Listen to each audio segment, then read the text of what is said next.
Well, today I'm working on my son's 2005 Ford F150 with a 4.6 liter V8 in it. Just trying to change the plugs in the fuel filter. And when I first started the plugs, I thought, I don't know what I'm getting into here. I'm so used to working on older vehicles and don't do a lot of mechanic work anymore. Just always been a hobby when I was a kid.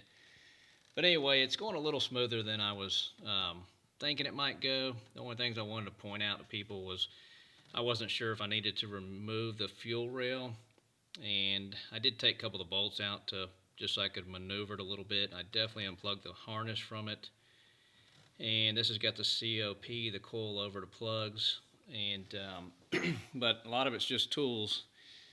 This one tool here, where the plug holder pivots on the end, is been a lifesaver so far. You're going to need all kind of extensions. I haven't used it on this truck, but the father-in-law had a Ford Expedition in '99, and this little tool here, the stubby ratchet with the flexible 3/8 extension, worked really well. The coil packs, the nuts, the little screws on those take a 7mm, and I'm just getting ready to do the last one, the number 4, back there in the back on the passenger side. I've actually got the coil pack loose. I just got to pull it out and get to the plug, but it's definitely going to be doable. I do like how these crankcase ventilation things pop off. You just got this little lever you push over the side and then it releases. It's kind of nice, and I zip tied everything up out of the way. So it's definitely a doable job. I would recommend some anti-seize lubricant when you put the plugs back in. I think from what I saw on the internet, 13 foot-pounds is where you're supposed to torque them to.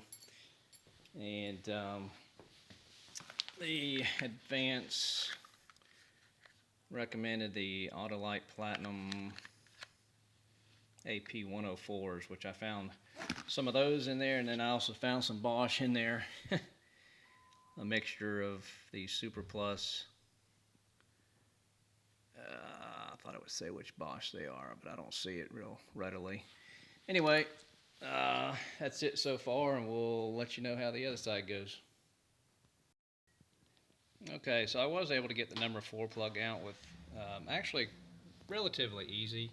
There's quite a bit of room back there once you get everything unplugged and the coil pack out of the way.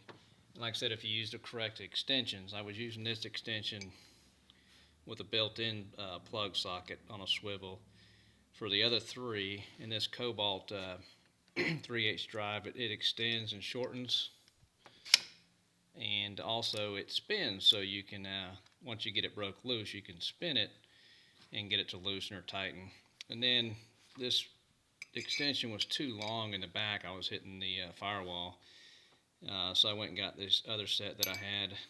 These are nice the way the ends are. They're kind of flared, so that if you take the socket for the plug and you push it on all the way, it stays rigid, but if you put it on like halfway, it stays on, but it acts like a swivel. So worked awesome for back in there. Like I said, it's all about the tools. I've used today on the 1/4-inch drive, I've used some long extensions, and I've used some mediums and some shorts. So if you have the right extensions, the right swivels, you can get through it. It's still not a fun spark plug change, not like the old days, but still doable.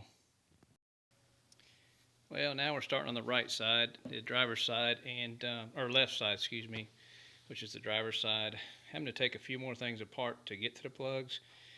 Remove the air intake. That wasn't too bad. The brake power steering reservoir, excuse me, was definitely in the way. I took 2 10mm bolts out. They were down below the exhaust manifold. A little bit of a pain. Got them broke loose from up top, but spinning them out, I got underneath for one of them.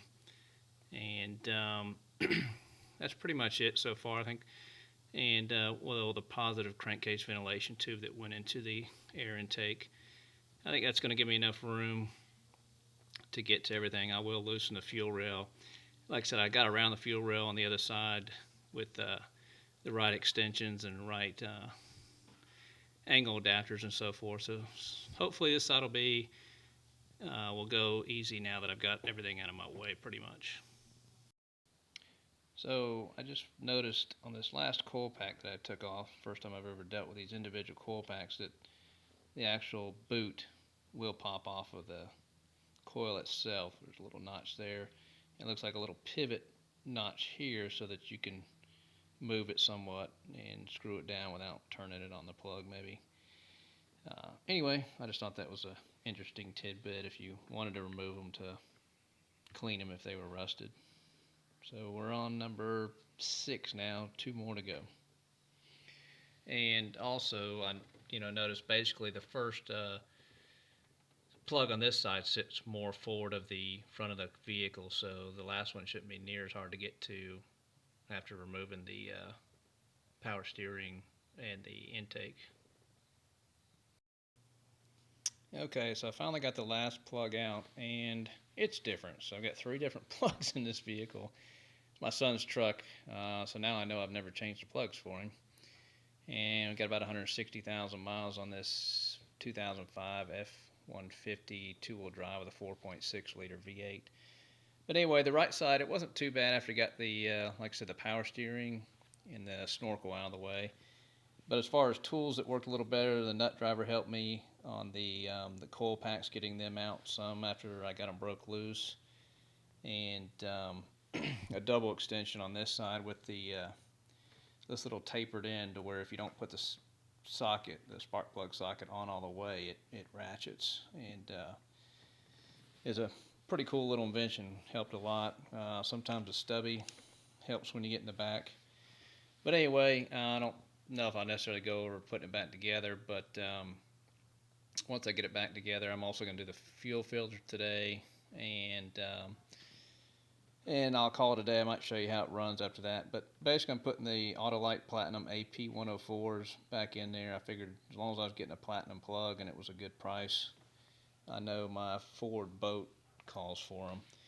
And it's like I said, it's my son's vehicle, so he's lucky he's getting a spark plug change at all. And that's about it for now.